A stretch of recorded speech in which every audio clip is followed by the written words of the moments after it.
What happened the day after the consecration ceremony?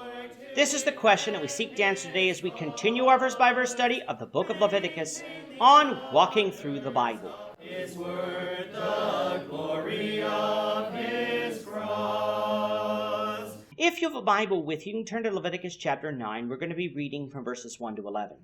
If you don't have a Bible, don't worry. Just follow along with us on the screen.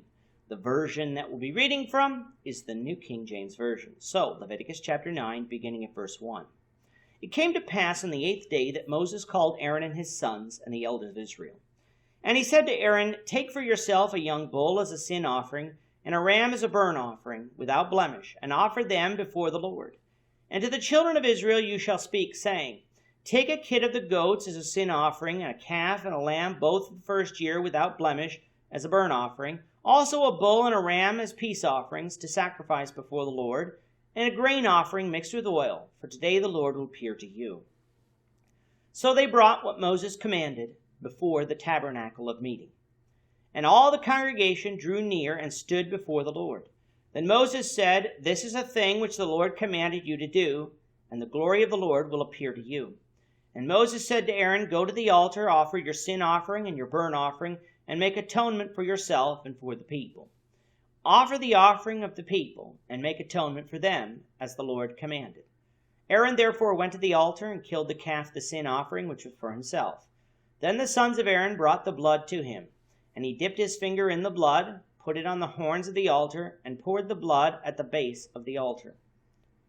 But the fat, the kidneys, and the fatty lobe from the liver of the sin offering he burned on the altar, as the Lord had commanded Moses.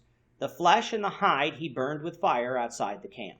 In the last chapter, we had the consecration ceremony of Aaron and his sons as priests. Aaron would be the high priest, while his 4 sons would simply be priests. You could tell the difference in their clothing. And as will be revealed later to us in Leviticus, the high priest would have extra duties.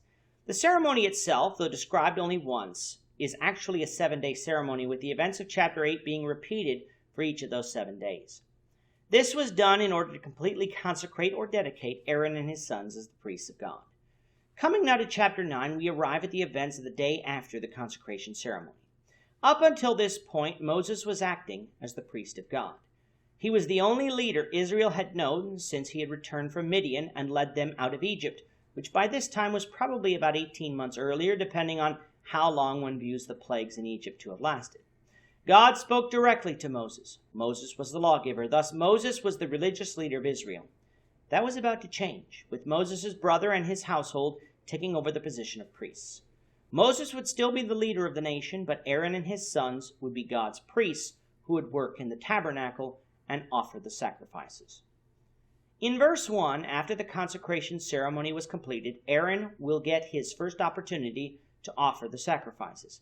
Note, Moses is still giving Aaron instructions, for in order for the sacrifices to be acceptable to God, they must be offered properly. The first thing that Aaron had to do before offering for the people would be to offer a sin sacrifice for himself and then a burnt offering.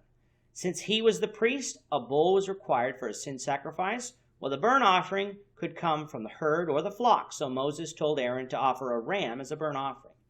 Aaron was then to speak to the children of Israel and tell them what to bring for their offerings.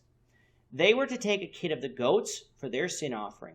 From chapter 4, we know that the male kid of the goats was offered as the sin offering for the ruler, and a female kid of the goats was offered for the sins of the common people, while a bull was offered for the sins of the congregation as a whole. Why the difference here? Some contend that what is meant here is that this sacrifice is actually for the sins of the elders, not the children of Israel as a whole. Seemingly the Samaritan Pentateuch and the Septuagint suggests this. Others presume that chapter 4's instructions referred to the specific sin of the congregation, while this is a general sin sacrifice, so a young kid of the goats, if it was a female, could be offered instead. I personally don't take a position here, for I simply tell you that God said so, and that is the end of it. The reason we're not given, and therefore we don't need to know. The children of Israel were to also bring a calf and a lamb as a burnt offering, a bull and a ram as a peace offering, and a grain offering mixed with oil. So what Israel was commanded to do here was to bring 4 of the 5 major sacrifices to offer to God, with the trespass offering being omitted because no restitution needed to be made for sin.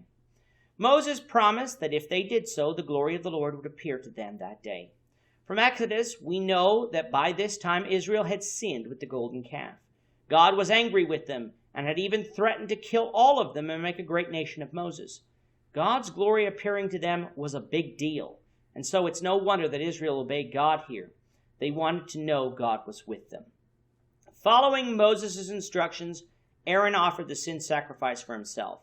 Note, however, that Aaron didn't place the blood of this animal before the veil of the sanctuary or on the horns of the altar of incense, like he would normally do for the sin sacrifice of the priest. He only did so on the altar of burnt offering, just as Moses had done in the consecration ceremony.